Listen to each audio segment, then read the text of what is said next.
Okay, Sean was saying, I'm Josh Jeppson. I've been coding JavaScript probably 3 years, so not real long. Coding all of 10 years of my life. It was just something that, it was what finally was able to get me through school after 40 years in school. So it did take me a while to get it, and first time presenter. So if there's any questions or if there's anything that can be clarified while I'm presenting, please ask, like Sean said.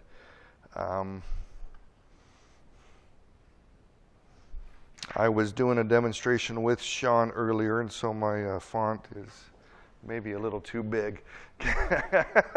Can y'all read that? How many of y'all have experience with callbacks or know what a callback is? Promises? So, okay, y'all can teach me then. So everyone knows that JavaScript's not a real... I code mostly in Node backend, server side. It's not a real friendly server side language, just because it is asynchronous and things don't run inline real well. If you're doing queries to databases, have a lot of asynchronous calls out, it's not real easy to get things working. That's where callbacks were a little bit useful. Well, let me give a little example here if I can find it. Again, let me get everything text-wise set back to size. Okay, so I have a little example here.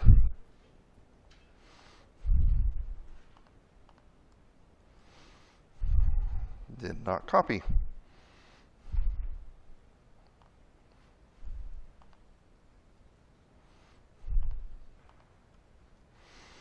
Okay.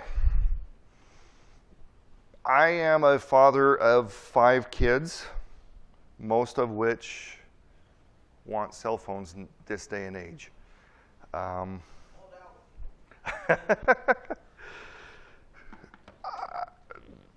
Usually if mom is happy, she's more on the, okay, we'll see what we can do side of getting a cell phone. I've got 4 boys and a girl. The 4 boys typically aren't making mom real happy. But I've got a little function in here that more or less mimics an asynchronous call. So it's got a timeout. We did 5 seconds here. If I run this, what do you think's all going to happen? So mom's happy at the moment. Okay, if she's happy, we're going to build a phone object, print out the phone, and hopefully in that time we have to get a call to sleep. Sleep always makes mom happy, at least in my house. So we run that. Okay. Wow. Everything ran perfect except my asynchronous call. Did you all see that? Can you show the bottom where you're invoking it? I just have Ask Mom here. So I have Ask Mom here. Ask Mom, all it does is, will I get a new phone? Will I get a new phone? All it does, the first thing it does is make sure that mom can sleep to make her happy. Again, I run it. The asynchronous function returns after everything else. So you can see if I'm doing a data call, I am calling to a database to get a bunch of information that I need in another call. How's that going to work? If I get this stuff after everything else runs, you can see where that causes a problem. That's JavaScript for you. So we have a few people with experience with callbacks. Yes. The sleep where you have sleep 1000, Uh-huh. testing 1000, Uh-huh. that sleep is the sleep up above. Yes. Yeah, okay. Yeah. So this just calls sleep Which, and 1000 is passed into the time. Okay. So that's 1,000 milliseconds. Right. So you can see where sleep is called, and it returns asynchronous function. And then, again, if I run it, you can see everything else gets called, but then asynchronous function lags behind. So we have a few that had examples with callbacks. So if you have experience with callbacks, this might look familiar to you.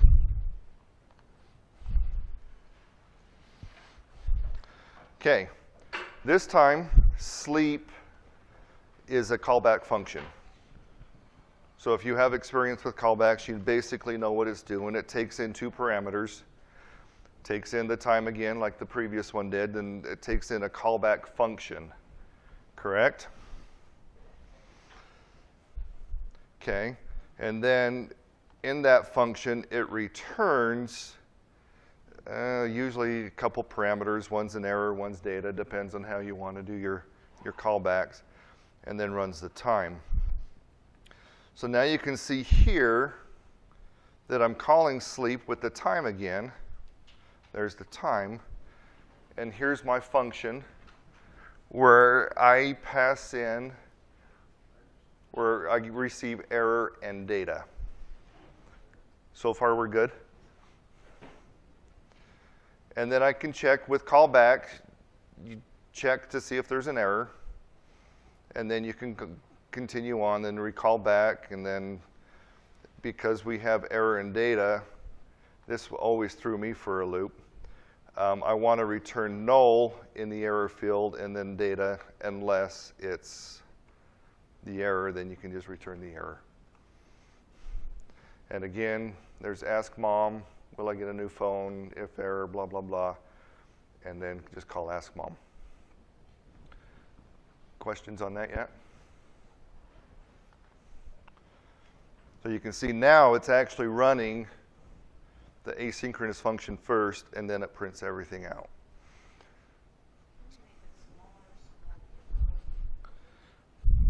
Or you can add a lot of spaces at the end. A lot of spaces to this. After ask mom, because a lot of code is on your head. Yeah, there. Does this move? No. It could be a little bit bigger too.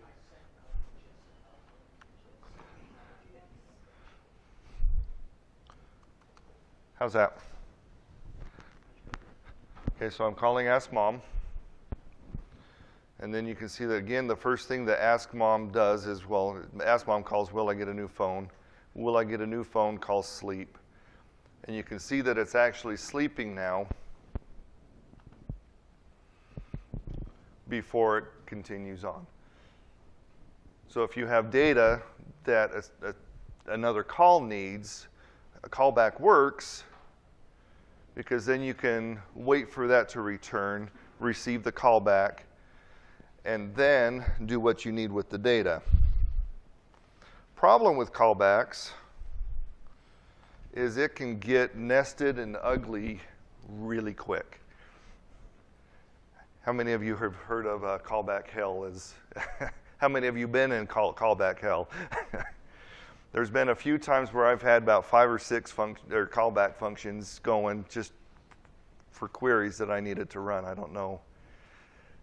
We tried to keep it small, but sometimes it's hard when you've got a lot of data. So promises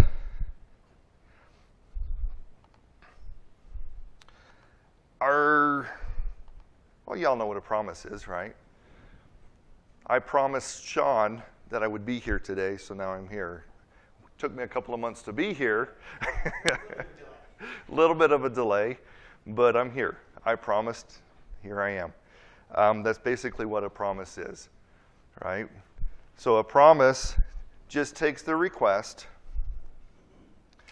and like it says here, it represents the eventual completion of an asynchronous call. So like we saw in the callbacks, the call eventually came back, but we had to have functions and everything else nested in there, and it was a mess.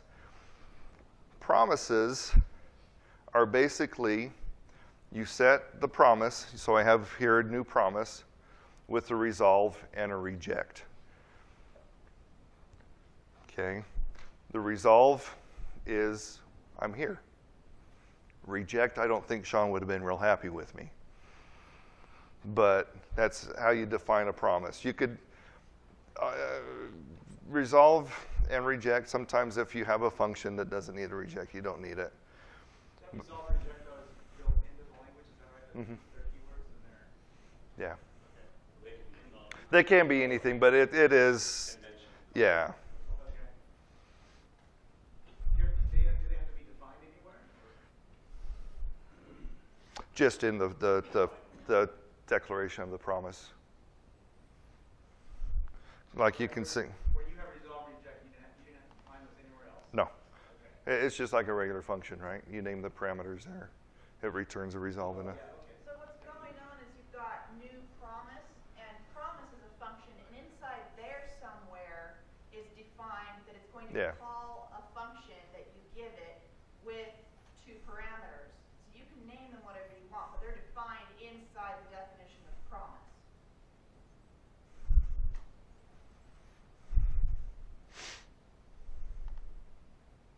And obviously you don't have to tell what types they are. No, they're trying to get into TypeScript, but JavaScript is pretty much, pretty free language with your types. Okay. So again, we have the other example.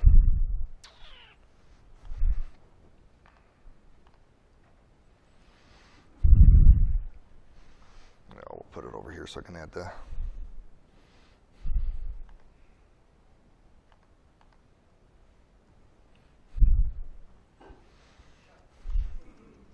Not make it full width, but make it like the right 3/4 of the screen. Right there? Make it more narrow. Oh, this whole thing? Yeah, the whole thing. There you go. And then slide it to the. There we go. There you go. On Mac, usually you can do Windows right and left. Okay. So again, we have the function ask mom. We ask mom, will I get a new phone? Okay. Will I get a new phone? Here you can see the promise. Okay. Will I get a new phone? Doesn't need a promise. It's basically there for demonstration. First thing it does is call sleep. Sleep is my asynchronous function. Okay. You can see right now I'm returning a new promise with just resolve. Resolve, this one, since it's just kind of a timer, there really doesn't need to be a reject because it's just going to return after the time runs out. Okay, and then I'm calling set timeout with my return with the resolve. So I'm passing in my resolve function saying, okay, I'm done, and then time. Questions on that? So, you say you're passing in resolve. Mm-hmm. To set timeout. Oh. Have you ever, set timeout takes a function and takes the, okay. But, so you have resolve up above, Uh-huh. that's what gets passed into. Yeah. That gets passed into set timeout. It's basically a function that tells the promise it's done. In the previous examples. The resolve that you're hovering on Yes. gets passed into right there. Uh-huh. Yeah, okay, good. Yep. And then my time also. Okay.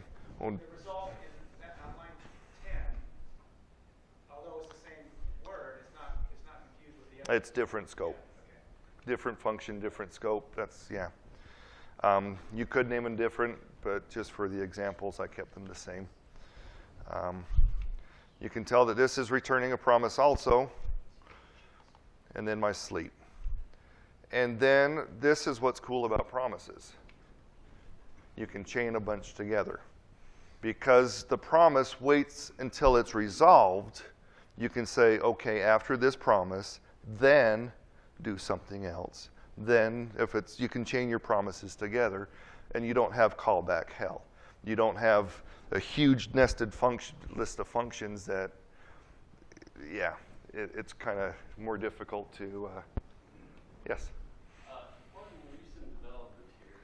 So on line 12, you're passing in one function to then. Uh-huh. You're not handling the reject case. Turns out that Node just recently started throwing warnings if you do Yes. not provide that second parameter to handle the rejection. And so they're getting to the opinion, and they said in the next version it will throw an error. So I guess it's very good practice to always provide then two functions, one for the resolve and one for the reject. So the catch, right here. No. Oh, really? No, you have to give it as a second parameter to the dev. Oh, really? I did not know that.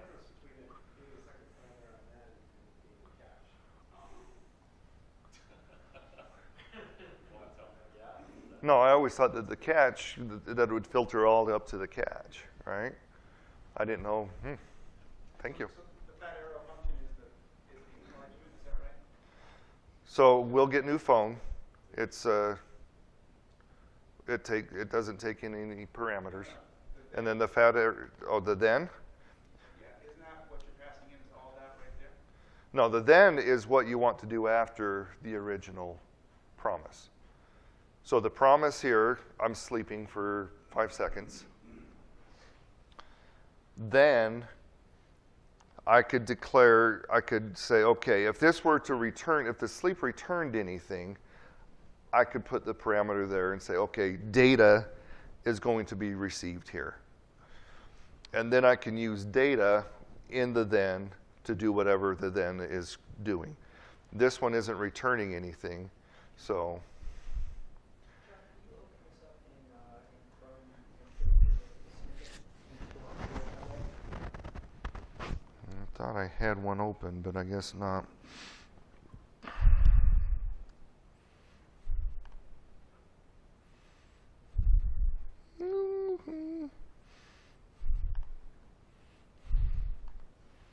Don't know how well this is going to be easy to follow. The instructions are a debugger. Yeah, I'm just trying to make sure that that's as big as I'm going to get that. Break it out. If you, over on the right-hand side, at the top of the debugger area, Uh-huh. your vertical alerts to the right there, yeah, right there. Click that, and then break it out. Dot side, your overlap. Okay. Yeah. Which, this one? Yep. Cool. And then you can make that big. Cool. You can tell who works on the front end. You can I don't work on the front end at all. Okay. Is that all in the screen? Okay. So I'm going to put in, we'll do it here.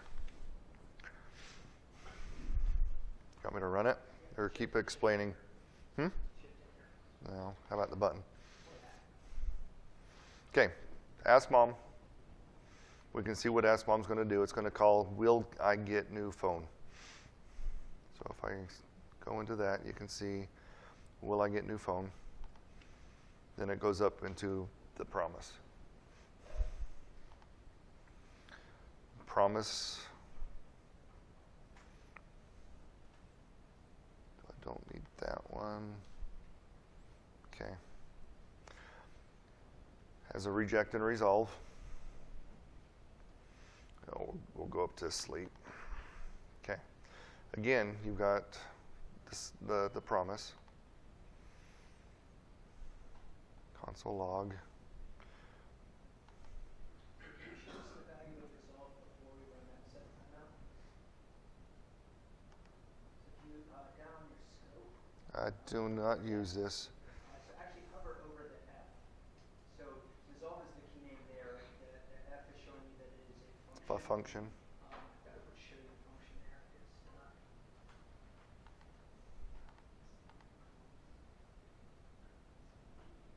It's Not showing me much. Okay. You want me to keep going? Okay. Ask mom. Yeah, I don't use this tool a lot, so. I was trying to find a good one for promises. Sean recommended this one, and I looked at it a little bit.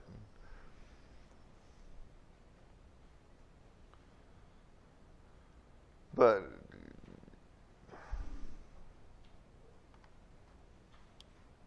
because Python Tutor doesn't support promises yet.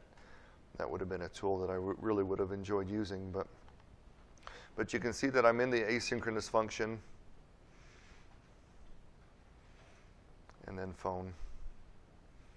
So mom is happy. So then it builds the phone after it runs the function.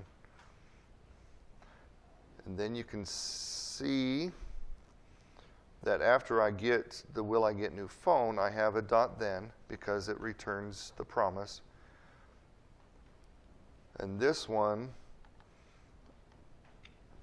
I'm doing another return in there.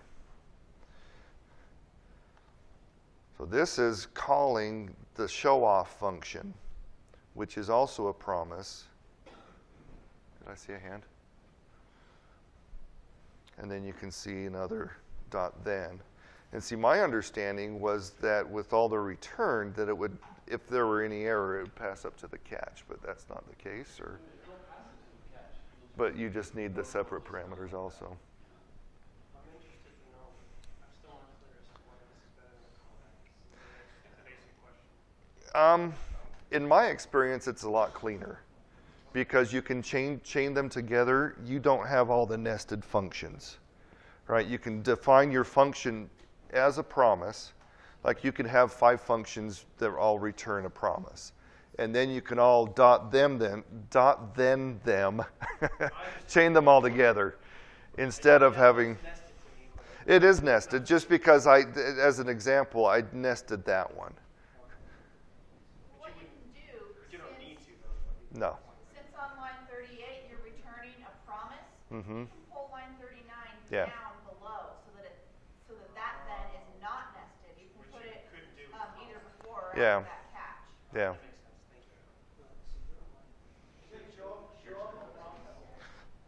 So that there? Yeah, show off returns a Yeah. promise. Yeah. And So he's trying to say if the then function returns Yeah. a promise, you can chain then. Yes. How do you know show off is a promise? Oh, because it returns. This one just, see this one I don't have set up as the normal. This one I was going to use it as an example where you can just return promise.resolve. So instead of the regular setup that we saw here, return new promise with resolve and reject, you can also just return promise.resolved. And then with your message. The then on line 37, Uh-huh. it's taking one argument. All of that between the open print and the closed print of then is one argument, yes? Yes. And you're saying, Ken, you're saying that right now Node is going to throw a warning and you're only passing one argument? Yeah, so then he's got, that function then is going to handle the resolve. So this one here, I would have to have an error type thing like that. That's one function, and then there'll be another function. So after the close parameter comes about Uh-huh. for the comment, and then another function. Oh, yeah, okay. Oh, so it's a whole nother function. It's not just another parameter. It's a, Yeah, so you're saying this one is the resolve. oh, okay. Oh, wow. space filler or something, or could you actually put You don't have to have a reject function. You have to have that function. Well, I mean, you don't have to have it, right? But that's what I'm saying, that Node is they're recommending it to, saying, so if you next release it will throw an error, so you don't pass that second parameter. Oh, nodes and this and that? Okay. So right now, each of those ends only has one argument, yes? Right, and it's good practice to be thinking, what if my AJAX request fails because they're disconnected from the network? You really should handle that instead of just blowing up the whole program. Yeah, I like dangerous. so yeah, I just threw the show off function in there just to say, okay, we can do it this way. To show off. Got to show the promise off. And then if there were any errors, so we'll say that mom is not happy, even though she does get her sleep, so it still runs the sleep.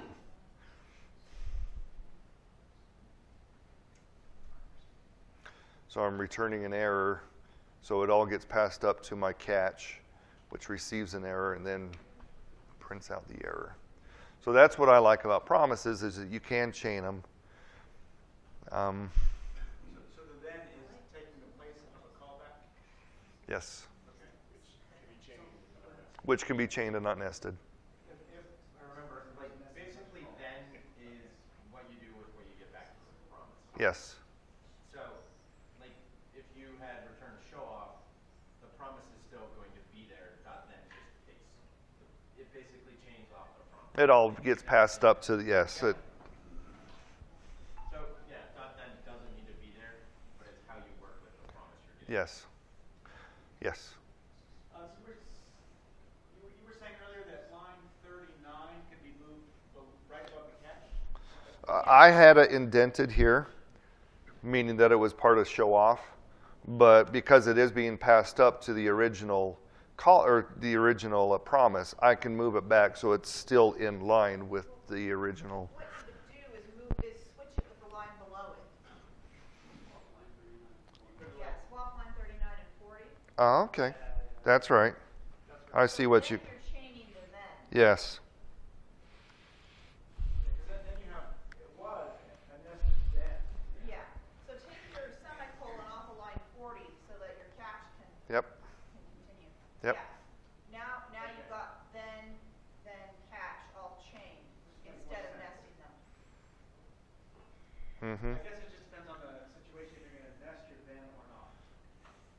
What you're coding.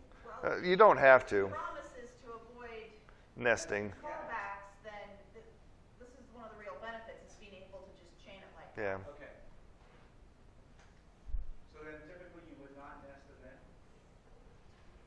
I've never seen it done. There's no Okay. reason to. Good. Because then returns a promise, so that you can always do another then on it or a catch. Mm-hmm.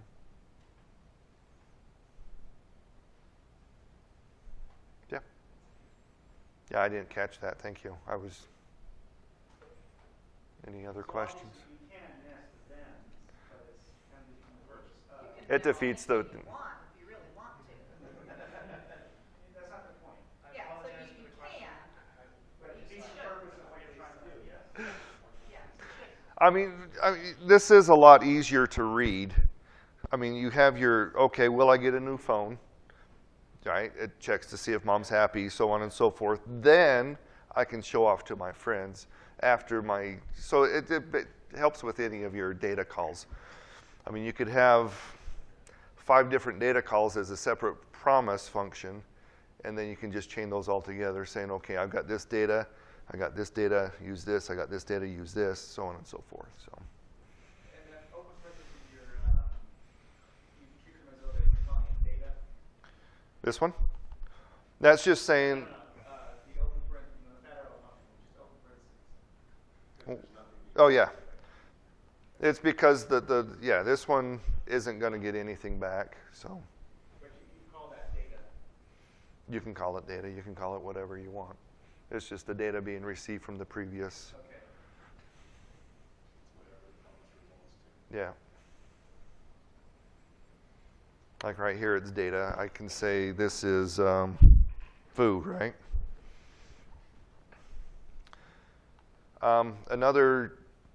I haven't used all of the functions that are available. One that I really like is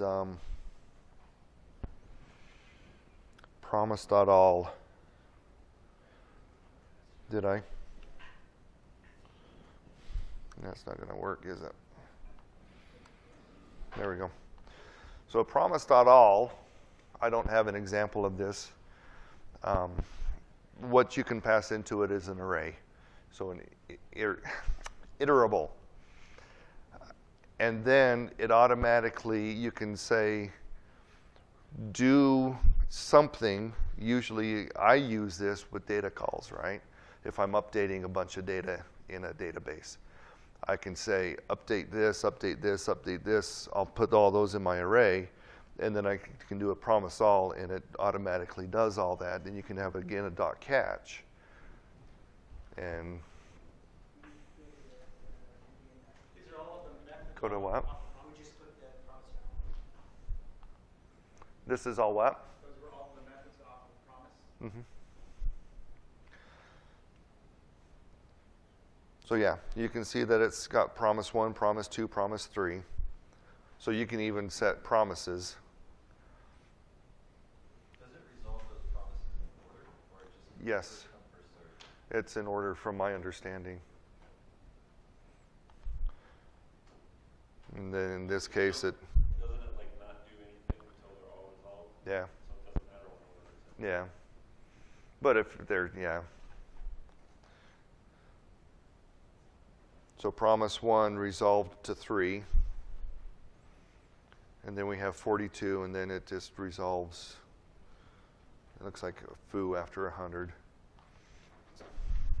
So if we change this to 5 seconds, it's not going to resolve foo or return anything until foo is returned. So yeah, I don't think it matters what order is. I don't know. I guess if you needed them to run in a certain order, like if it were a bunch of database things, I've never done it like that, but I believe they're all run in order. So yeah.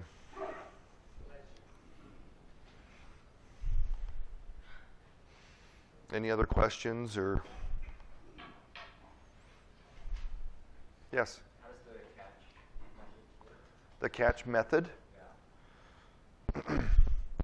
So that, in my example here, you usually tail all of your nest or all of your chained thens with a catch, and it just catches an error.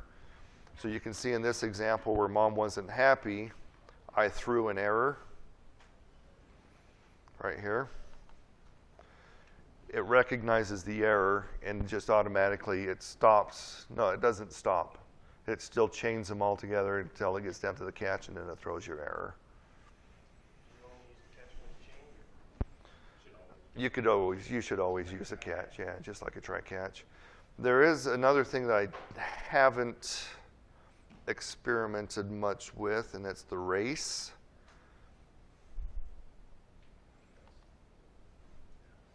And I think that just calls the catch automatically if it sees an error. Is that right? So race. Resolves or rejects as soon as one of the yeah. So whichever one wins. Yeah, whichever one wins. Yeah, you just care that one of them finishes, not that all of them finish. Yeah, I read it about it today. I've never used it. So 2 finished first, so that's what got. Yeah, 2 waited 1 second, 1 waits 5 seconds because 2 finished first. That's what goes out. Does anyone have any real world experience with With when you use promise.race?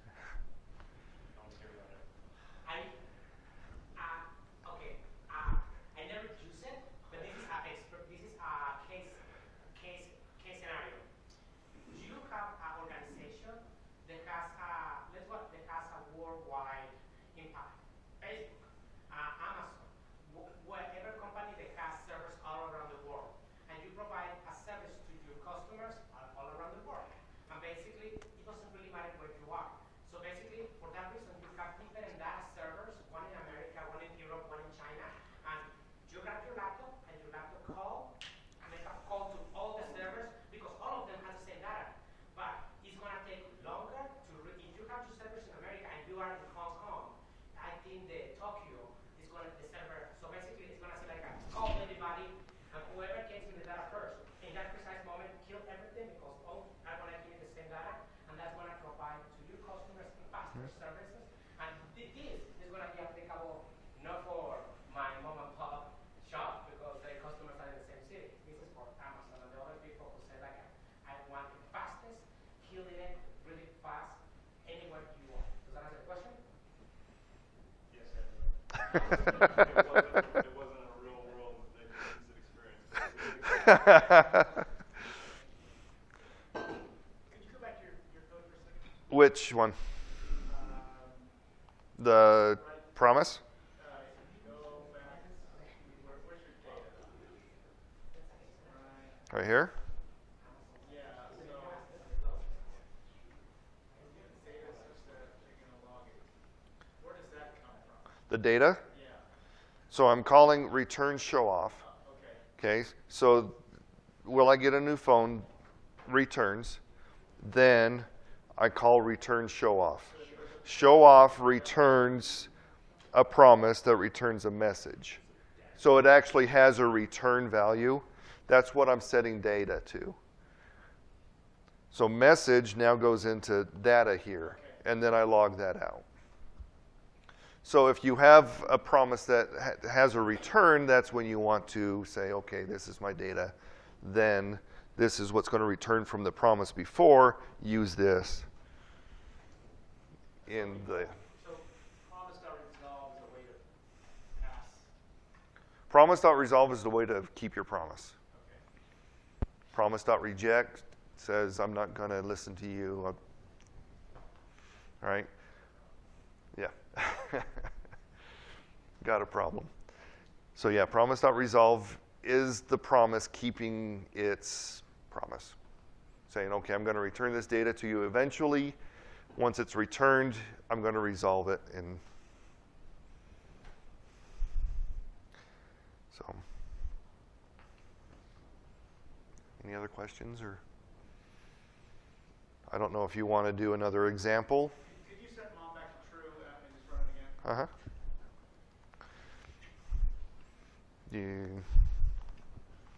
So there's my function. It waits for it to be done. And then everything else comes back. So you got it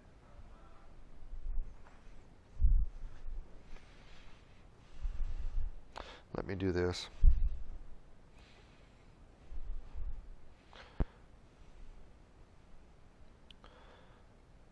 Okay, where'd my other code go? Right there.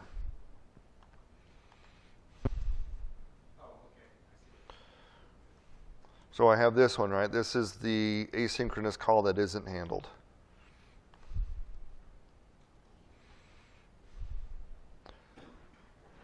So if I run this one, everything comes back, but if I put some console logs in here,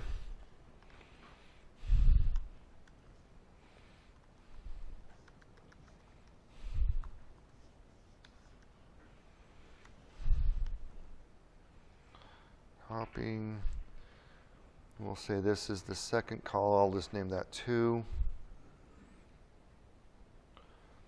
And 2 should probably be here though. So we'll say this is 3. This will be 4.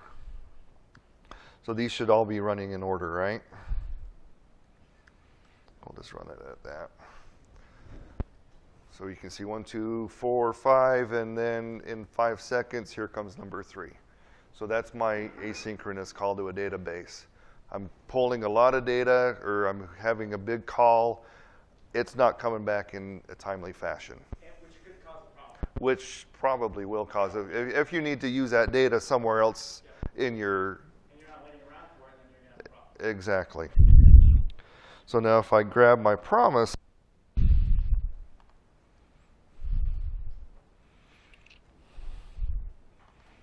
and put this in here with a couple, I'll try to do the same ones.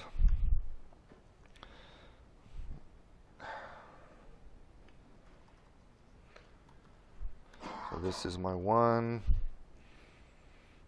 Pardon the no use of semicolons, I'm sorry. This is my 2. I didn't copy that. I know some people that drives nuts, including me. So this is my 3. And then we'll put a 4 down here for the fun of it. So if I run that, See, 1, 2, and then it waits for my 3 As it should. and then there's my everything else. Yeah. Yep. So. Okay. Any other? Yes. What happens if you change the error statement to throw the error rather than returning it in the return function? To throw an error? I don't know. It does the same thing. Does it? So if I just put throw here, Yeah. that's how you do that. Don't use throw a whole lot. Is that how you do it? You can get rid of line 25. Just like that? Yeah. Oh, I forgot to make Mom mad.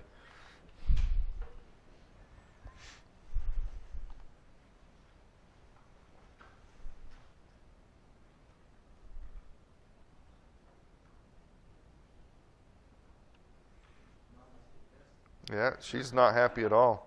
So that doesn't seem to work, right? You have to return. Did I do that right? Throw new error should reject the promise. It should, yeah. Check his console. Yeah, I have a catch. Josh, check your console. Check the console. Browser console.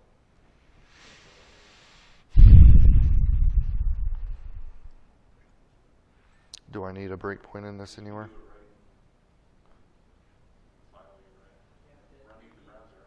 Yeah, you need to be in the, up there is everything clear. Yeah, I need to refresh this. Close that developer tools. That window. Go back to the one that you were working in. Open the developer tools here. I don't use front end. Is it web developer? You're in Developer toolbar.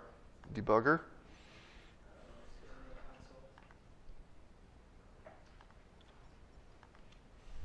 Mom's not happy with the error. Okay. So why doesn't it get returned to the promise?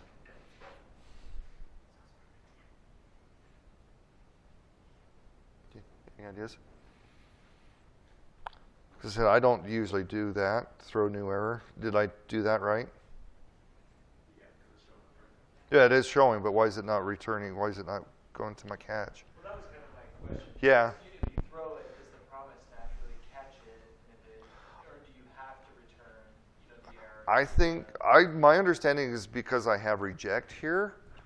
I thought you had to actually call reject for it to return to the catch, but it seems to be. Well, so the error is more stopping. Yeah. For lack of the technical term. I'm with you. I don't ever use throw errors. We catch it and deal with whatever. Yeah.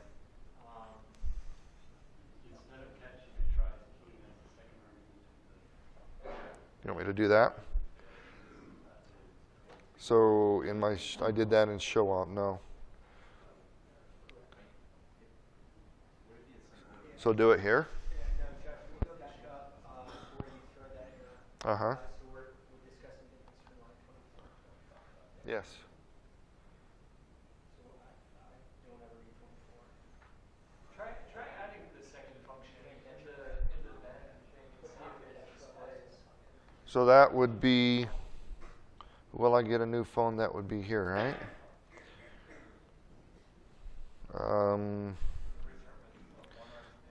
Phone error.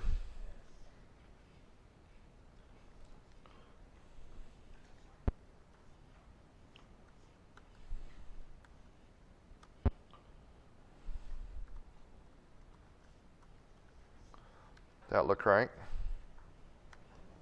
Maybe get rid of the phone error.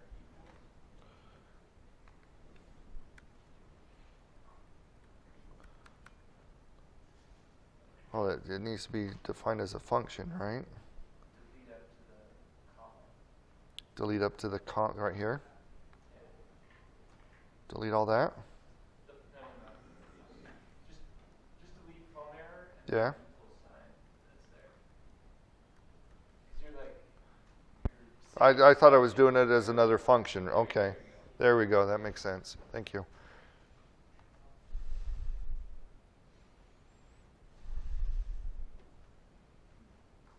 I see it down here, but I'm not seeing it in my catch. And it seems like you have to return it in that function. That looks like that's something with the way your JS complete thing is working. It may be. It's It's throwing an error, but for some reason it's not catching it, and I don't know why. Once it throws it, does it just stop? Yeah, I don't know. well, It's not going to go into the cache? I was using it the other day. Yeah, Or the cache is supposed to catch the error? I just did a test. You have to put it as a second parameter, not dot catch. Oh, really? Never use dot catch. So, Why do it? I think the dot catch. so this is a second parameter here, though, isn't it? Yeah, is that not logging for you? No, well, it didn't log over here in the console in this area here. No. If something inside the dot then throws an error, it should go to the dot catch with that error.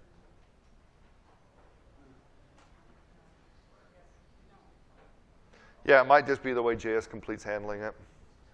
So on line 43, change the error to string, and just second parameter.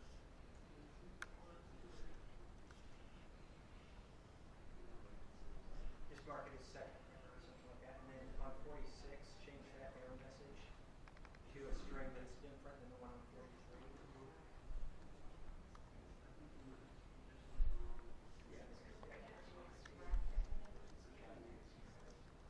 and then down below in your browser console, clear that out. So click that trash can. Now rerun your code.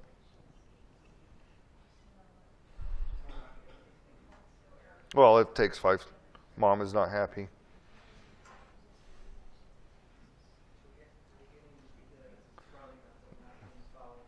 Yeah.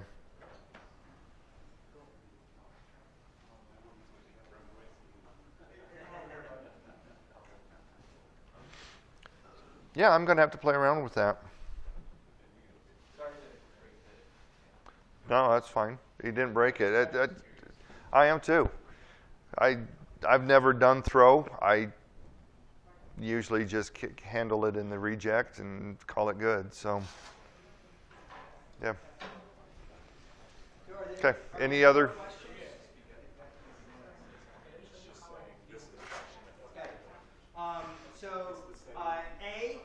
This is Josh's first technical presentation. Ever. So